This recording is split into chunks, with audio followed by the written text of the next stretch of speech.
this is the Sugared Angel.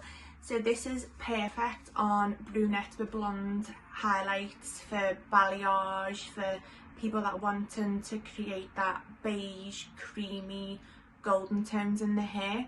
This is absolutely lovely for maintaining this.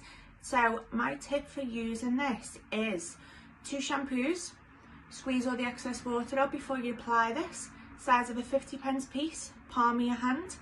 Apply this from root to tip, comb it right the way through to make sure that it's evenly distributed. Leave it on for 5 to 20 minutes depending on how much intense tone that you want to apply.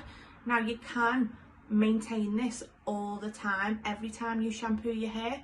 If you want to keep them creamy beige golden tones in there, then I would say use this every time you wash your hair. Hope you enjoy.